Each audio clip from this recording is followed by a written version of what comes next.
இந்த வீடியோ பார்க்குற எல்லாருக்கும் என் அன்பான வணக்கம். இந்த வீடியோவில் நம்ம ஒரு ஜாப் நோட்டிஃபிகேஷன் தான் நம்ம வந்து பார்க்க போகிறோம்.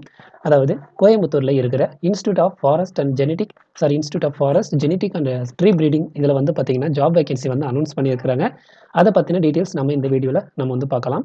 இதுக்கு வந்து பார்த்தீங்கன்னா இந்த ஜாபுக்கு நீங்கள் அப்ளை பண்ணுறது வந்துட்டு ஆன்லைன் மூலிமா மாத்திரம் தான் நீங்கள் வந்து அப்ளை பண்ணணும் அப்படின்றத அவங்க வந்து ஃபர்ஸ்ட்லேயே வந்து சொல்லியிருக்கிறாங்க. இதுக்கு யாரெல்லாம் அப்ளை பண்ணலாம் அப்படின்னு பார்த்தீங்கன்னா இந்தியன் சிட்டிசனாக இருக்கிற எல்லாருமே வந்து இந்த ஜாப்ஸ்க்கு வந்து நீங்கள் வந்து அப்ளை பண்ணலாம் அப்படின்றது சொல்லியிருக்கிறாங்க. இதுக்கான லாஸ்ட் டேட்டும் வந்து கொடுத்துருக்குறாங்க. நவம்பர் 30ஆம் தேதி நைட்டு 10 மணி வரைக்கும் நீங்கள் வந்து இந்த ஜாப்ஸ்க்கு எல்லாமே நீங்கள் வந்து அப்ளை பண்ணலாம் அப்படின்றத சொல்லியிருக்கிறாங்க. ஸோ என்னென்னலாம் போஸ்டிங் வந்து அனௌன்ஸ் பண்ணியிருக்கிறாங்க அப்படின்றதையும் பார்க்கலாம். ஒன்று வந்து பார்த்தீங்கன்னா மல்டி டாஸ்கிங் ஸ்டாஃப் அந்த ஜாப் வந்து அனௌன்ஸ் பண்ணியிருக்கிறாங்க. இதுக்கு சேலரி அப்படின்னு பார்த்தோம்னா 18,000 வந்து சேலரி போட்டிருக்காங்க. இதுக்கு எவ்வளோ வேகன்சி இருக்குது அப்படின்னு பார்த்தோம்னா மொத்தம் 8 வேகன்சி இருக்குது. ஸோ எந்தெந்த கேட்டகரிக்கு வந்து எவ்வளோ போஸ்டிங் வந்து அலாட் பண்ணியிருக்கிறது அவங்களே வந்து மென்ஷன் பண்ணியிருக்கிறாங்க. அதுக்கப்புறம் பார்த்தீங்கன்னா இதுக்கான எஜுகேஷன் குவாலிஃபிகேஷன் வந்து 10th வந்து நீங்கள் பாஸ் பண்ணியிருந்தா போதும். இதுக்கான ஏஜ் குவாலிஃபிகேஷன் வந்து பார்த்தீங்கன்னா 18லேருந்து 27 வயசுக்குள்ள தான் இருக்கணும் அப்படின்னு மென்ஷன் பண்ணியிருக்கிறாங்க. அதே மாதிரி பார்த்தீங்கன்னா ரெண்டாவது போஸ்டிங் என்ன அப்படின்னு பார்த்தோம்னா லோயர் டிவிஷன் கிளர்க் இந்த போஸ்டிங் வந்து அனௌன்ஸ் பண்ணியிருக்காங்க. இதுக்கான சேலரி அப்படின்னு பார்த்தோம்னா 19,900 வந்து அனௌன்ஸ் பண்ணியிருக்காங்க. இதுக்கான வேகன்சி அப்படின்னு பார்த்தோம்னா 1.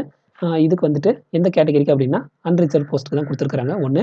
இது வந்து பார்த்தீங்கன்னா எந்த எஜுகேஷன் குவாலிஃபிகேஷன் என்ன கேட்டிருக்காங்க அப்படின்னு பார்த்தோம்னா இதுக்கு வந்து 12th நீங்கள் வந்து பாஸ் பண்ணியிருந்தா போதும் அப்படின்றதும் மென்ஷன் பண்ணியிருக்காங்க. இதுக்கான ஏஜ் குவாலிஃபிகேஷன் வந்துட்டு 18 வயசுலேருந்து 27 வயசுக்குள்ள தான் இருக்கணும் அப்படின்றதையும் மென்ஷன் பண்ணியிருக்காங்க. அடுத்ததாக 3வது வந்து பார்த்தீங்கன்னா டெக்னீஷியன் இதில் வந்து பார்த்தீங்கன்னா ஃபீல்ட் அண்ட் லேப் அப்படின்றத கொடுத்துருக்காங்க. இதுக்கான சேலரி அப்படின்னு பார்த்தோம்னா 21,700 வந்து சேலரியாக வந்து கொடுத்துருக்காங்க. எவ்வளோ வேகன்சி இருக்குது அப்படின்னு பார்த்தோம்னா மொத்தம் 3 வேகன்சி இருக்குது. இதுக்கான எந்த கேட்டகரி கொடுத்துருக்காங்க அப்படின்னு பார்த்தோம்னா மொத்தம் வந்து அன்ரிசர்வ் ஒன்றும் இடபிள்யூஎஸ் கேட்டகரிக்கு 2 அப்படின்றத மென்ஷன் பண்ணியிருக்காங்க.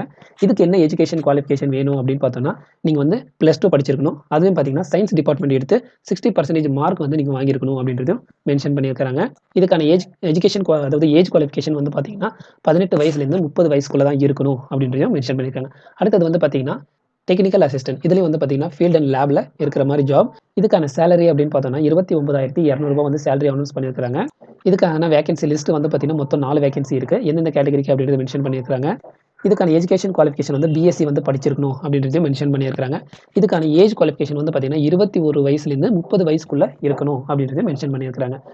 அடுத்ததாக என்ன பார்க்கலாம் அப்படின்னு பார்த்தோன்னா எக்ஸ்பீரியன்ஸ் வந்து கேட்டிருக்காங்க. என்னென்ன போஸ்டிங் வந்து என்னென்ன மாதிரியான எக்ஸ்பீரியன்ஸ் தேவை அப்படின்றதையும் சொல்லியிருக்காங்க. இதுக்கு வந்து மல்டி டாஸ்கிங் ஸ்டாஃப் இதுக்கு வந்து பார்த்தீங்கன்னா 3 வருஷம் அல்லதுக்கு அதுக்கு மேலே வந்து எக்ஸ்பீரியன்ஸ் இருக்கணும் அப்படின்றதையும் சொல்லியிருக்காங்க. மினிமமாக வந்து 3 வருஷம் எக்ஸ்பீரியன்ஸு அது அந்த வேலைக்கு சேர்கிற மாதிரி ஆனால் எக்ஸ்பீரியன்ஸ் இருக்கணும் அப்படின்றதையும் சொல்லியிருக்காங்க.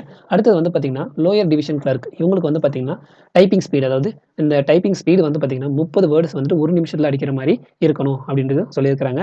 அடுத்தது வந்து பார்த்தீங்கன்னா டெக்னீஷியனுக்கு வந்து எந்த ஒரு எக்ஸ்பீரியன்ஸும் வந்து சொல்லலை. அடுத்தது வந்து பார்த்தீங்கன்னா டெக்னிக்கல் அசிஸ்டன்ட் இந்த ஜாபுக்கு வந்து பார்த்தீங்கன்னா எந்த டிகிரி படித்தவங்க வந்து இதுக்கு அப்ளை பண்ணணும் அப்படின்றத அவங்க மென்ஷன் பண்ணியிருக்காங்க.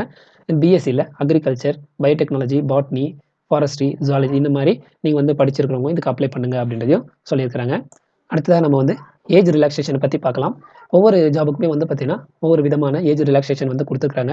இப்போ உதாரணத்துக்கு பார்த்தோம்னா மல்டி டாஸ்கிங் ஸ்டாஃப்க்கு வந்து பார்த்தீங்கன்னா எஸ்டி அதாவது எஸ்சி அண்ட் எஸ்டி கேட்டகரியாக இருந்தாங்கன்னா அவங்களுக்கு வந்து ஏஜ் ரிலாக்ஸேஷன் வந்து 5 வருஷம் வரைக்கும் கொடுத்துருக்காங்க. இதுவே வந்து பிடபிள்யூடியில் அன்ரிசர்வ் போஸ்ட்டுக்கு வந்து பார்த்தீங்கன்னா அன்ரிசர்வ் கேட்டகரிக்கு வந்துட்டு 10 வருஷம் ஏஜ் ரிலாக்ஸேஷன் கொடுத்துருக்காங்க.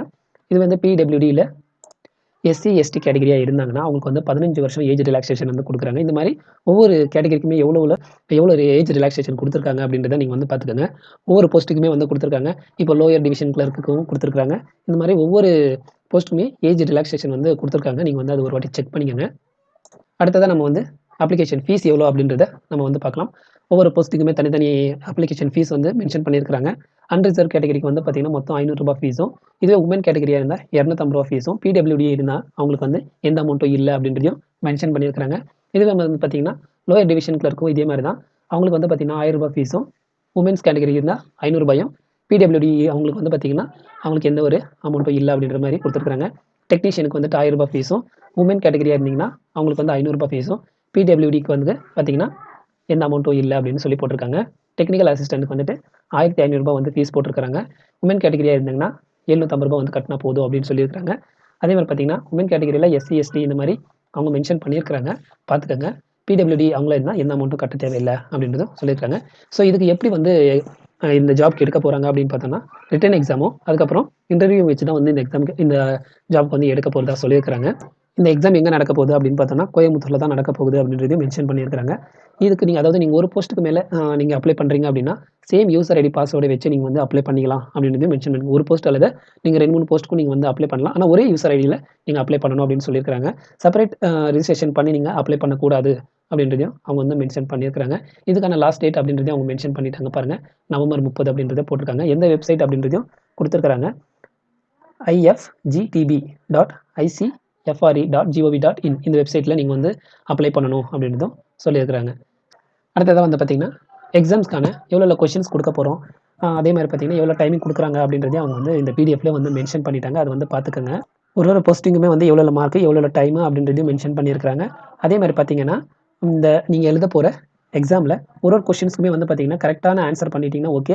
இப்போ நீங்கள் தப்பாக ஆன்சர் பண்ணிட்டீங்கன்னா அதுக்கான நெகட்டிவ் மார்க்ஸும் வந்து இருக்குது அப்படின்றதையும் அவங்க வந்து மென்ஷன் பண்ணியிருக்கிறாங்க. பாருங்கள், negative marks will be awarded for the incorrect answers அப்படின்றத மென்ஷன் பண்ணியிருக்காங்க. ஸோ அது வந்து கரெக்டாக வந்து தெளிவாக ஆன்சர் பண்ணுங்கள். ஸோ தெரியாத பட்சத்தில் அந்த கொஷின்ஸை விட்டுருங்க. ஏன்னா நெகட்டிவ் மார்க்ஸ் இருக்குது. அதனால் நீங்கள் வந்து எக்ஸாம் எழுத போகும்போது உங்களுக்கான அட்மிட் கார்டோட சேர்த்து ஒரு ஐடி ப்ரூஃப் வந்து கேட்பாங்க. என்னென்ன ஐடி ப்ரூஃப் அப்படின்றத மென்ஷன் பண்ணியிருக்காங்க. இதில் ஏதாவது ஒரு ஐடி ப்ரூஃப் வந்து நீங்கள் வந்து எடுத்துகிட்டு போகணும் அப்படின்றதையும் சொல்லியிருக்காங்க. ஸோ ஓவரால் இந்த ஜாப் பற்றின டீட்டெயில்ஸ் வந்து நம்ம பார்த்துட்டோம். நீங்கள் இன்னும் ஃபுல்லாக தரவாக பார்க்கணும் அப்படின்னா நான் வீடியோக்கு கீழே டிஸ்கிரிப்ஷனில் அந்த பிடிஎஃப் லிங்க்கும் கொடுக்குறேன். அந்த அப்ளை பண்ணுற லிங்க்கும் கொடுக்குறேன். அதை கிளிக் பண்ணி நீங்கள் வந்து ஒரு வாட்டி ஃபுல்லாக படிச்சுட்டு அதுக்கப்புறம் இந்த ஜாப்க்கு வந்து நீங்கள் வந்து அப்ளை பண்ணுங்கள். ஸோ இந்த வீடியோ இவ்வளோ நேரம் பார்த்ததுக்கு ரொம்ப நன்றி. மற்றவங்களுக்கு ஷேர் பண்ணுங்கள். மறக்காமல் நம்ம சேனலை சப்ஸ்கிரைப் பண்ணுங்கள்.